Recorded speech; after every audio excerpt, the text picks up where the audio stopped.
오늘 말씀의 제목은 기복신앙입니다. 대학원에서 철학을 공부하던 시절입니다. 지도 교수님이 강의하는 수업을 참관했습니다. 그 수업은 고대 그리스의 문학 작품에 대한 수업이었습니다.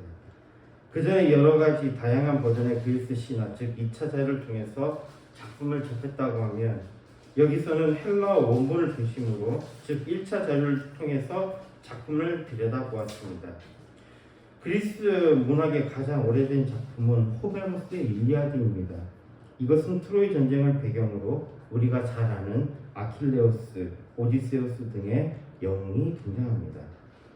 그때를 조금 회상하며 이 작품에 대해서 이야기해보면 헬라어로는 메님, 에이데, 테아, 텔레이아 테오, 아킬레우스, 울루메네 이렇게 시작을 합니다.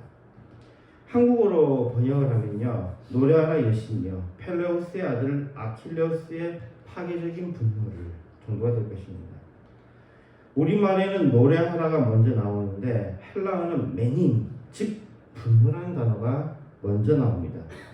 좀 더 자세히 이야기하면 에이데는 노래하라, 테아는 여신이여, 펠레이데오 아킬레우스는 펠리우스의 아킬레우스, 울루메네는 파괴하는의 뜻입니다. 그러니까 헬라어도 마찬가지로 메님, 분노가 뒤에 가는 것이 사실은 자연스럽습니다.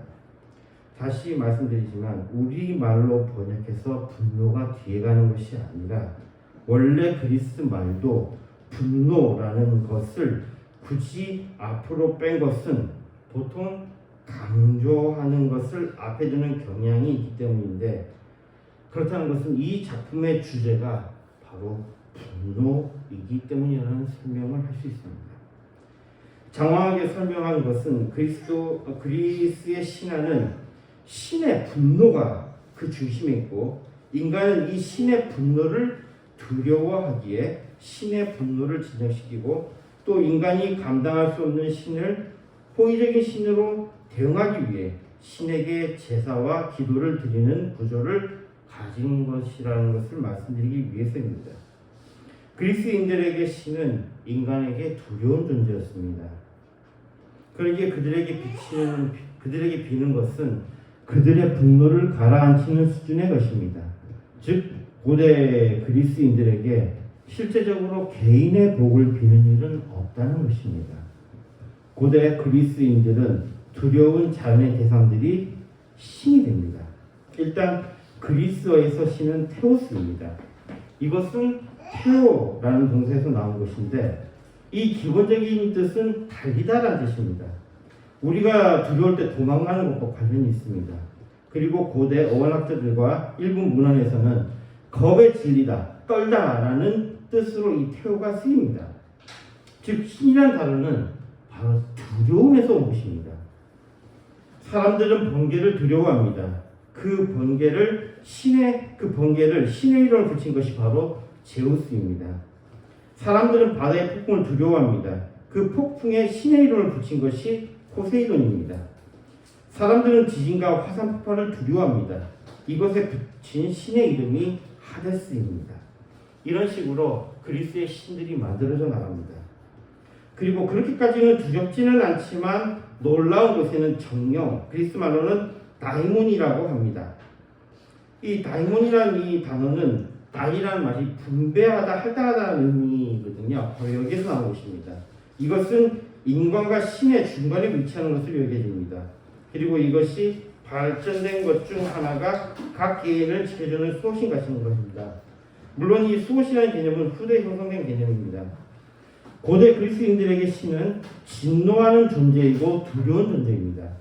그리고 고대 그리스인들에게 정령은 놀라운 존재이고 이들은 신과 인간의 매개체가 되는 존재입니다.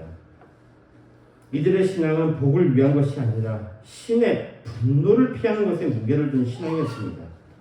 만약 그리스 신화에 나오는 신이 개인에게 복을 주는 모습을 여러분들이 만약 보셨다면 그것은 원래의 것이 아니라 후대에 작성된 것입니다.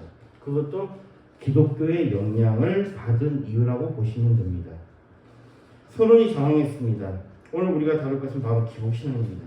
즉 개인의 복을 비는 신앙입니다. 많은 그리스도인들이 이 기복신앙을 경계합니다.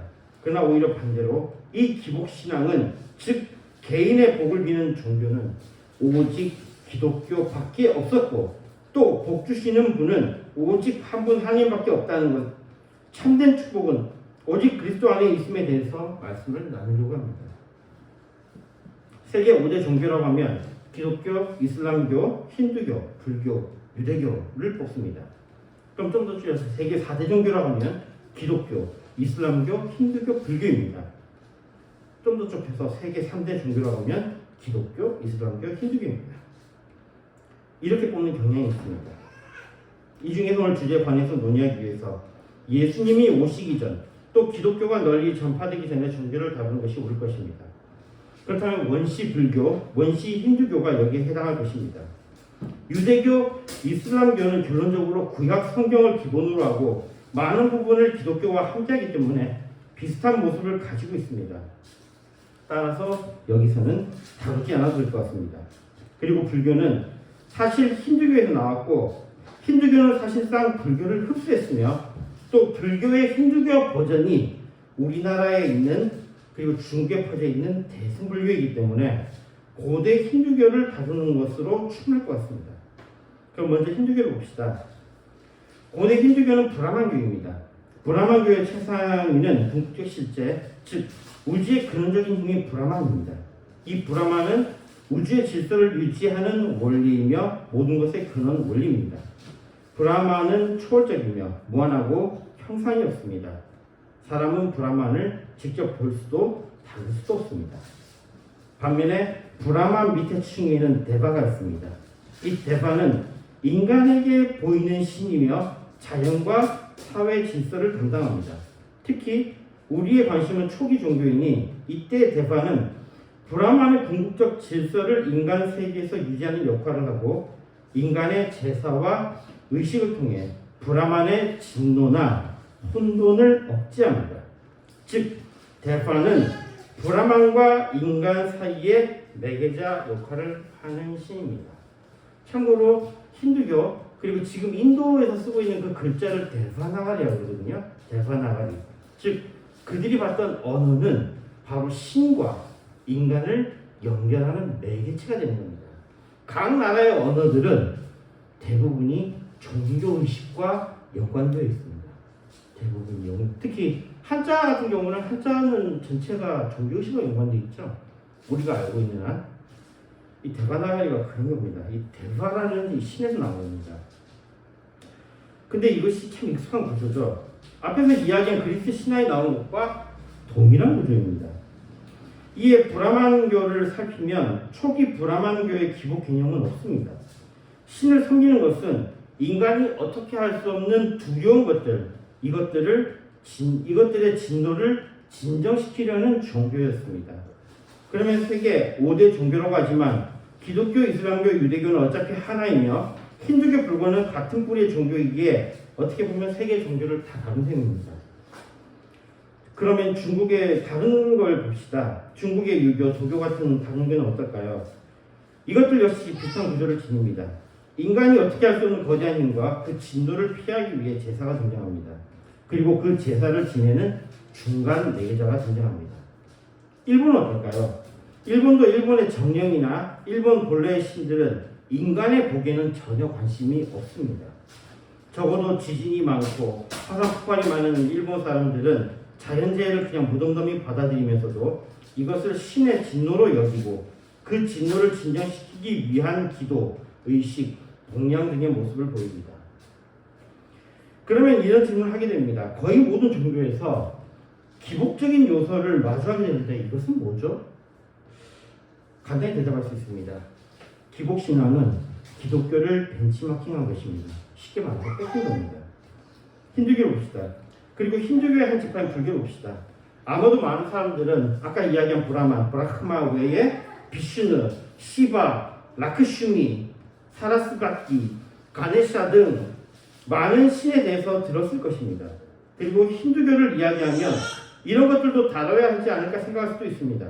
그러나 이것은 후대에 나타난 것이며 기독교의 영향을 받은 이후의 것입니다. 그렇기 때문에 다룰 필요가 없어 보입니다. 또한 불교 버전에서 등장하는 보살이라든지 열애 같은 것도 기독교 이유이기 때문에 다룰 필요가 없어 보입니다. 단지 우리나라의 경우를 살피면서 흐름에 대해서 정도는 이후에 언급하겠습니다. 사실 기독교는 창조부터이기 때문에 처음부터 등장한 것이 아니라면 기독교의 영향을 받지 않았다고 말하기는 어렵고, 실제로 역사 속에서 다양한 사상이 전쟁이나 무역 등의 이유로 기독교를 접하는 모습이 있었다면 더 확실한 것이기에 정말로 원시 형태만 살피는 것이 옳을 것으로 보입니다. 그럼 5대 종교 말고 다른 종교 살펴봅시다. 중국 종교에도 지독한 기복신앙의 모습이 있는데 이것은 어떻게 설명할까요? 그럼 고대 중국을 살펴봅시다. 고대 중국 역시도 제사를 지내는데 그 제사 역시도 인간이 어찌할 수 없는 두려운 자연현상에 대해서 인간이 입는 해를 피하기 위한 것에 불과합니다. 유교도 도교도 어떠한 고대 종교도 복을 위한 것은 없었습니다. 오히려 복의 개념이 만연해지는 것은 기독교의 한 부류인 경교, 중국은 이미 고대부터 경교라고 기독교가 들어왔습니다. 이게 예수님 시대 때 예수님의 이후에 제자들에 의해서 전파된 교 중 하나가 경교예요. 그 경교가 중국으로 들어왔고, 이 경교가 있은 이후부터는 중국은 정말로 크게 기복적인 요소를 갖게 됩니다. 그러니까 이 중국의 기복신앙 역시 기독교의 전파와 무관하지 않습니다. 또한 지금 중국을 지배하는 것은 공산주의입니다. 공산주의 역시 그 모델이 기독교의 초대교회의 모습입니다. 공산주의가 기독교의 초대교회의 모습이에요. 물론 어그러진 모습이긴 합니다. 그러니까 개인적인 복을 비는 것은 기독교가 유일했습니다. 그리고 각 종교에서 나타나는 개인적인 기복의 모습은 기독교의 것을 받아들인 것입니다. 제가 이 기독교의 모습을 받아들인 것에 대해서 이제 이야기를 좀 드리겠습니다. 이미 앞에서 다른 종교의 기본 전제를 말씀드렸는데, 지혜로우신 분들은 원시 종교의 모습에는 절대로 기복의 모습이 나오지 못하며 개인의 복을 비는 것은 오직 기독교의 것임을 눈치채셨을 것입니다. 그럼 조금 더 이야기해 보겠습니다. 기독교는 처음부터 개인의 종교를 출발했습니다. 그러나 다른 종교는 통치자, 지도자에게서 또한 어떤 특정 집단의 이익을 위해서 필요에 따라서 만들어지고 전수된 것입니다. 사람들을 통제할 때 가장 중요한 기제는 두려움입니다. 그리고 두려움을 만들어내는 것은 분노입니다. 처음 그리스 문학에 대한 이야기에서 분노에 대해서 집중했던 것도 이와 무관하지 않습니다. 인간의 두려움을 만들어내는 것은 분노입니다. 분노한 사람은 누구보다 무섭습니다. 분노한 짐승은 정말 무섭습니다. 분노한 자유는 극도의 공포를 만들어냅니다. 분노는 사람들의 두려움을 만들어내며 그 두려움으로 복종을 유도할 수 있습니다. 그래서 어떤 집단을 이끄는 리더나 통치하는 왕 같은 사람들은 이런 사람들의 두려움을 잘 이용하는 것이 통치의 중요한 포인트가 됩니다. 고대사에서 종종 볼 수 있는 왕들이 자연에 대해서 제사를 지내고 자연의 분노를 진정시키려고 하는 이유는 자연의 분노를 경험한 백성들이 그 분노가 두려움으로 변해서 극에 달할 때에는 오히려 그 분노 때문에 왕을 두려워하는 게 아니고 누굴 두려워하게 되는 거예요? 자연을 두려워하기 때문에 왕에게 그 분노를 발산합니다. 왕을 위협한다는 것이죠. 그렇기 때문에 왕이 제사를 지내는 거예요. 자기 삶을 위해서, 자기 안위를 위해서 제사를 지내는 겁니다. 우리나라 조선시대는 중농주의였습니다. 중농주의를 중심으로 한 가장 큰 이유는 백성들을 가난하게 하는 것입니다. 가난한 사람은 복종도 잘하고 힘이 없어서 저항도 못하기 때문입니다. 산업과 기술이 발전하면 그 사회는 많은 사람들이 잘 살게 됩니다. 그 결과 왕의 권위에 도전할 수 있는 힘이 생깁니다. 조선시대는 이것을 억제함으로 오랫동안 독재를 할 수 있었습니다. 그리고 일정 부분은 이 이유로 일본에게 망하게 되었습니다. 이런 것은 식민사관이라고 많이들 경계하지만 어느 정도는 옳은 말입니다. 물론 그렇다고 남의 나라를 빼앗는 것은, 그리고 그것에 부역하고 나라를 배신하는 것은 또 다른 문제입니다. 불교의 기독교적 요소에 대해서 우리나라 불교를 통해서 이제 살펴보겠습니다. 우리나라를 기준으로 그럼 언제부터 불교에 또는 무속에 기복적인 요소가 가미되었을까요? 우리나라 불교는 중국을 통해 들어왔습니다. 즉 이미 기독교적 요소가 가미되어 들어왔다는 것입니다. 다시 말해 들어온 불교가 이미 기복적인 불교였습니다. 그리고 이것이 두루 퍼지게 된 것은 신라가 상업과 기술로 인해서 풍요로움을 누릴 때의 이야기입니다. 왕과 귀족 말고도 사람들의 삶이 풍요로워지면서 각자의 목소리가 높아지면서 그리고 사람들에게 중요한 것이 재물이라는 것, 권력이라는 것, 명성이라는 것을 백성들 스스로가 깨닫게 되면서 사람들은 자신의 복을 빌기 시작했습니다.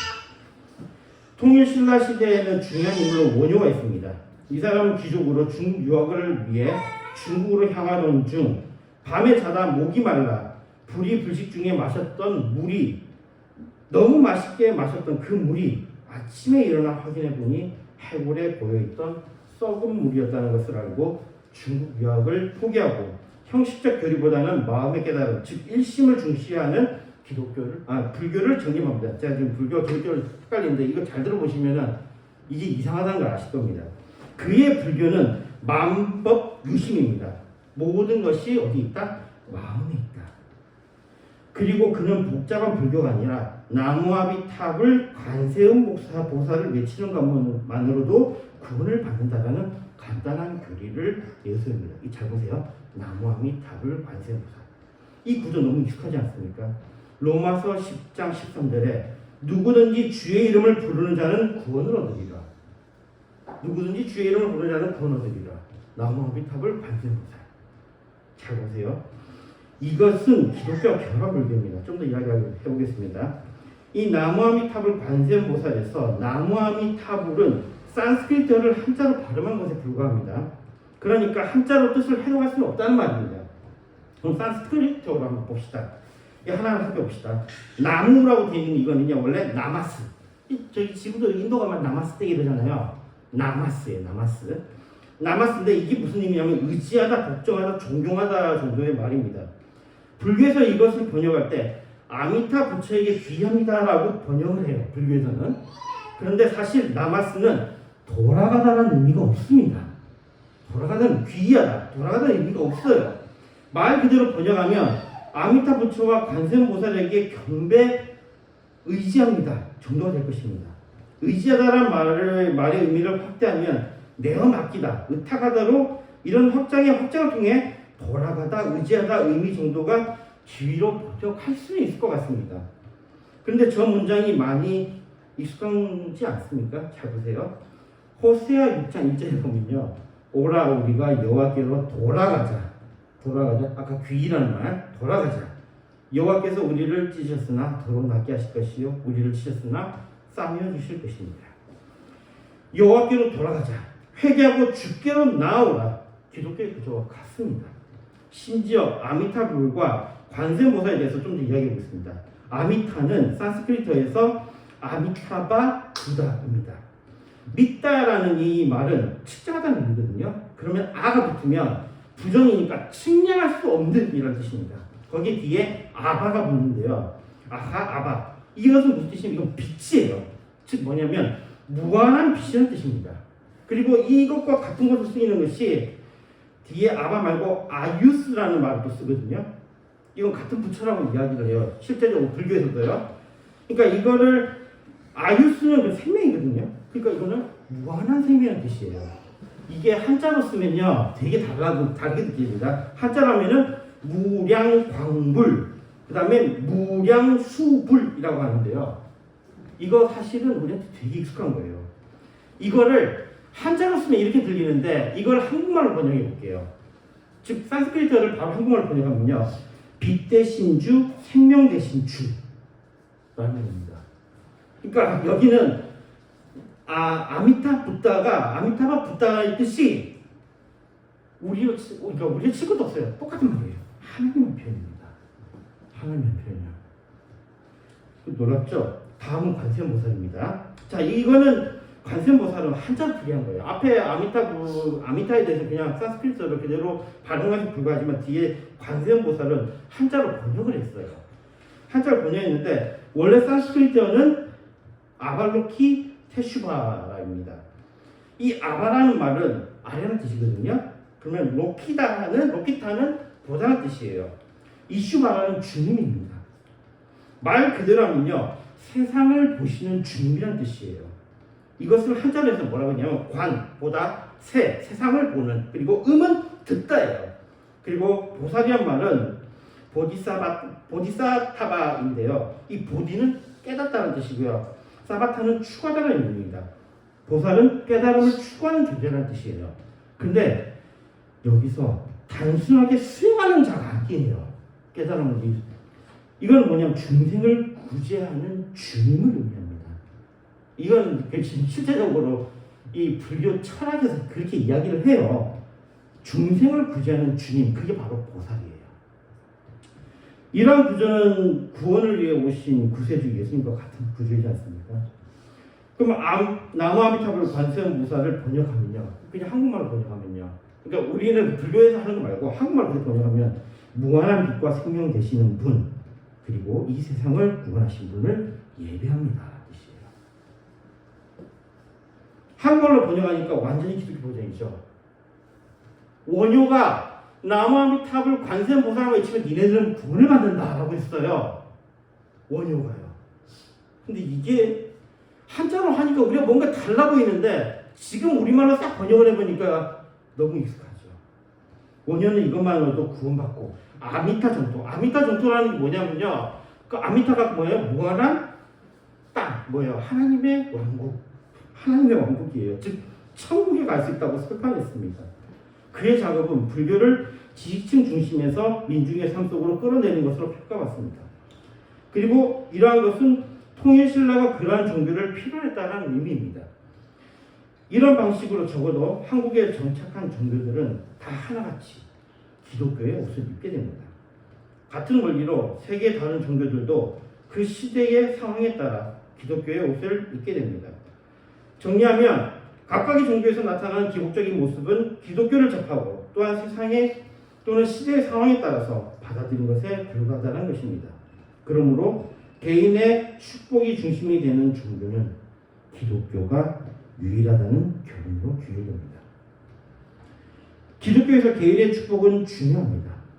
이것을 부정하는 것이 얼마나 많을지, 어떤 의미가 있을지 솔직히 잘 모르겠습니다만 그래도 우리의 이해를 위해서 또 다른 사람에게 설명하기 위해서 한번 분석해 봅시다. 기독교는 왜 원조 기복 종교일까요? 개인의 복을 기도하는 종교일까요? 저는 가장 큰 이유로 들고 싶은 것은 기독교의 즉신 하나님은 개인의 기도를 들으시는 하나님이시기 때문이라고 생각합니다. 마가복음 12장 26절에 보면 죽은 자의 살아난다는 것을 의논할진대 너희가 모세의 책 중 가시나무 떨기에 관한 글에 하나님께서 모세에게 이르시되 나는 아브라함의 하나님이요 이삭의 하나님이요 야곱의 하나님이로다 하신 말씀을 읽어보지 못했느냐고 말씀합니다. 보통 다른 신들은 어때요? 뭔가 대단한 신이잖아요. 근데 모세에게 나타나신 하나님은 자신에 대해서 말씀하실 때 하나님은 아브라함 개인의 하나님이시며 하나님은 이삭 개인의 하나님이시며 또한 하나님은 야곱 개인의 하나님이십니다. 그런 하나님이 나의 하나님이십니다. 또 시편 68편 5절의 말씀을 보면 그 거룩한 초소에 계신 하나님은 고아의 아버지시며 과부의 재판장이시라고 기록합니다. 이 말씀에 따르면 하나님은 모든 사람의 하나님이십니다. 그러나 고아의 아버지 되시며 과부의 재판장이 되시며 각 한 사람 한 사람 모든 사람의 하나님이십니다. 강한 자의 하나님이시면서도 또한 약한 자의 하나님이십니다. 오늘 말씀 민수기 6장 22절에서 27절에는 하나님께서 모세에게 말씀하신 것입니다. 이 내용은 아론과 그의 아들들에게 다음과 같이 백성들에게 축복의 기도를 할 것을 명하신 것입니다. 24절에서 26절입니다. 여호와는 내게 복을 주시고 너를 지키시기를 원하며 여호와는 그 얼굴로 내게 비치사 은혜 베푸시기를 원하며 여호와는 그 얼굴을 내게로 향하여 드사 평강 주시기를 원하노라. 그리고 기도로 끝나는 것이 아니라 하나님은 이 축복의 기도에 따라 하나님의 백성들을 축복할 것을 말씀하십니다. 기독교 신은 다른 종교 신과 달리 처음부터 인간과 함께 했습니다. 하나님은 인간의 말을 들으시며 한 사람 한 사람의 기도를 들으십니다. 그리고 또한 하나님은 복 주시기를 원하십니다. 하나님은 은혜를 베푸시기를 원하십니다. 하나님은 한 사람 한 사람을 사랑하시며 한 사람 한 사람을 그 이름을 불러 지명하여 부르셨습니다.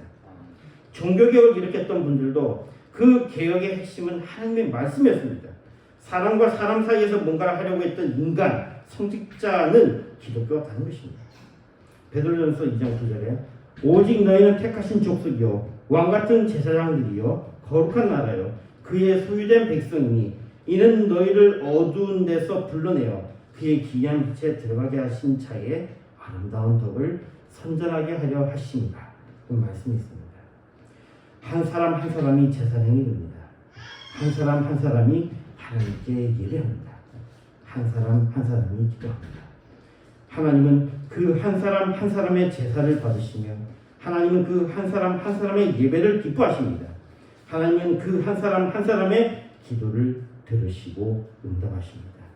그러니 기독교는 당연히 개인의 복을 비는 종교인 것입니다. 더 나아가 오히려 하나님이 우리에게 복 주시기를 우리에게 은혜 베푸시기를 원하십니다. 그것이 기독교입니다. 말씀 뵙겠습니다. 기복신앙에 대해서 경계하는 사람들이 많습니다. 그러나 분명하게 말씀드리고 싶은 것은 그리스도인들은 복을 구하며 또한 구한 복을 받는 사람들입니다. 다시 말해 기독교 신앙이 기복신앙인 것은 당연한 것입니다.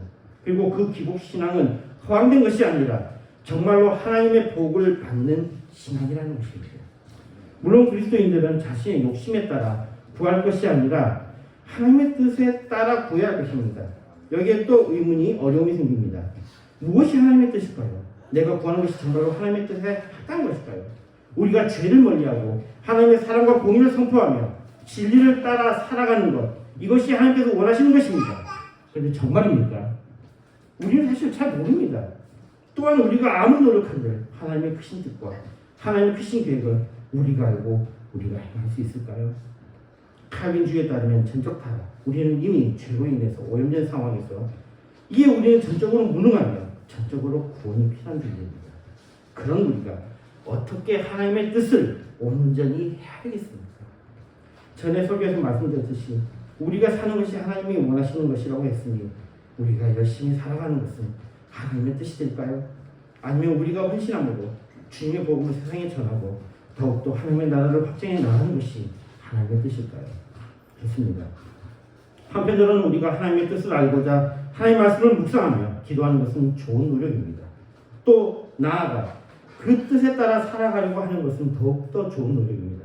다른 한편으로는 하나님은 우리가 살기를 원하시고 또한 살기를 원하신다고 하니 이 땅에서 잘되고 부자가 되고 권력을 얻고 명성을 갖는 것에 대해서 구하는 것도 좋을 것 같습니다.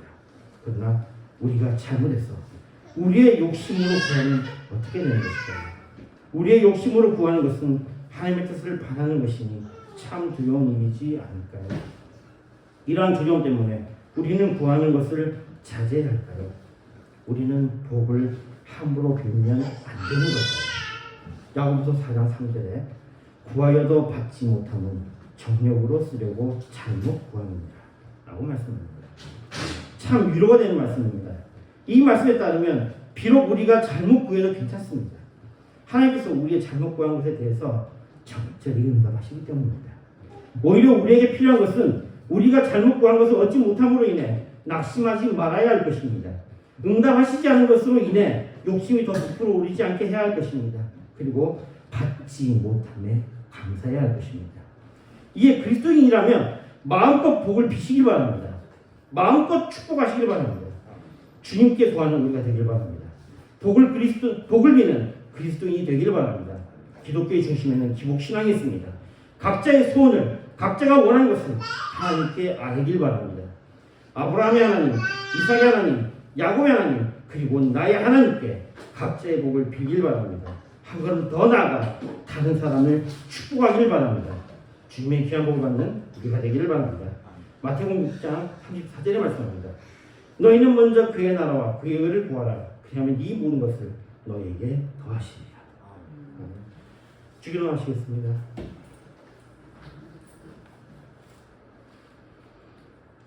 하늘에 계신 우리 아버지여, 이름이 거룩히 여김을 받으시오며 나라의 임하옵시며 뜻이 하늘에서 이룬 것 같이 땅에서 이루어지리이다. 오늘날 우리에게 일용할 양식을 주옵시고 우리가 우리에게 죄진 자를 사하여 준 것 같이 우리 죄를 사하여 주옵시고 우리를 시험에 들게 하지 마옵시고 다만 구하옵소서. 대개 나라와 권세와 영광이 아버지께 영원히 있사옵나이다.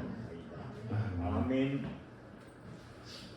찬송가 489장 부르실 준비하시는 분 하시겠습니다.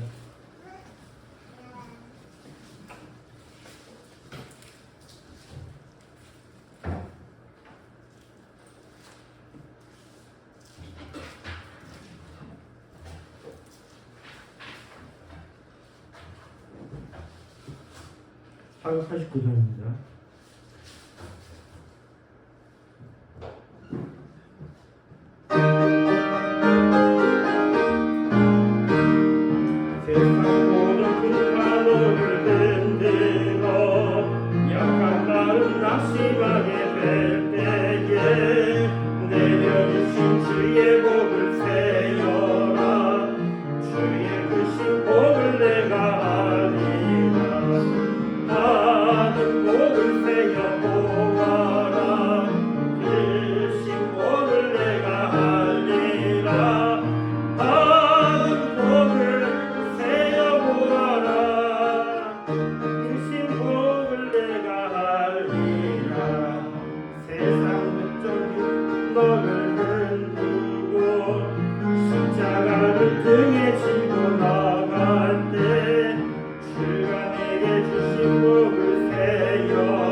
기도하겠습니다.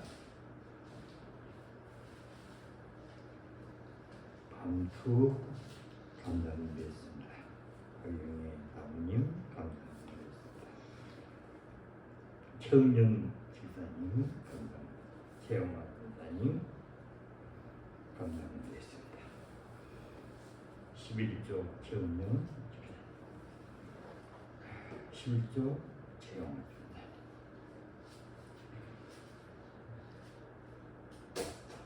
좋으신 하나님 은혜를 입혀 주시옵소서.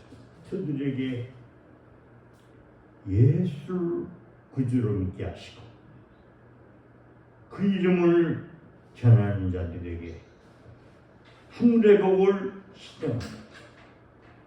영생의 복을, 편안한 복을, 기회와 은혜를 입혀 주심을 감사합니다. 우리가 바라보는 예수는 하나님이시며 사람의 모든 죄를 담당하시고 십자가에서 피 흘리셔 돌아가시고 죽으신 지 사흘 만에 부활하시고 이 땅에 할 모든 이에게 예수만이 구주 되시며 예수만이 구원자 되시며 예수만이 인생을 살리는 모든 만물을 다스리시고 구원하시는 분이심을 알게 하심을 믿습니다. 오늘도 귀한 예물을 하나님 앞에 드렸습니다. 11조로 감사. 주 이름으로 주님 손길마다 우리 하나님 이 세상을 살아갈 때에 정말 편안하고 풍성한 아버지의 넘치는 축복이 있게 하여 주옵소서. 그래서 이 기쁜 소식, 이 놀라운 사건들, 모든 문제를 해결해 주시는 주님을, 죽음 문제까지 해결해 주시는 주님을 전하는, 또 사시는 부활하신 그 주님을 다시 한번 우리에게 보여주신, 그리고 때가 되면 다시 오시겠다고 하시는 이 말씀을 붙들고 우리는 그 안에서 오늘 또 내일 또 주님 오시는 그날까지 오시는 그 주님을 맞아서 살기 부족함이 없는 귀한 삶을 살게 하여 주옵소서.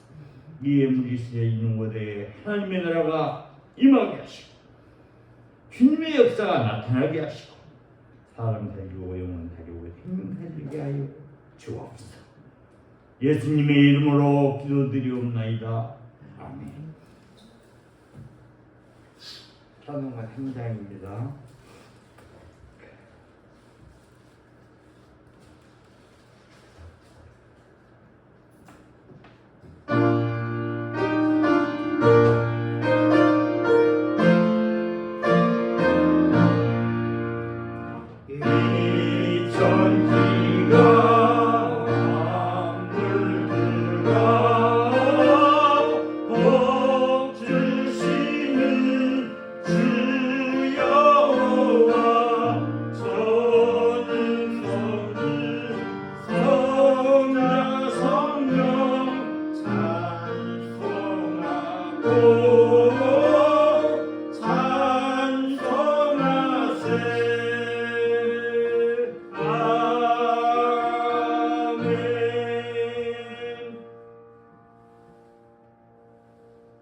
우리 구주 예수 그리스도의 은혜와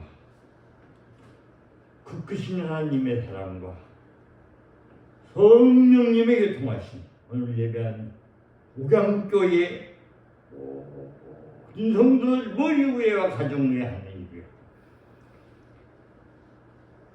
전 세계 예수의 이름으로 구원받은 자들 모든 자들 머리 위에와 가정 위에 하는 일에 앞으로 선도받아서 구원받을 모든 자들 머리 위에와 가정 위에 하는 일에 이제부터 영원토록 항상 함께 있을지어다.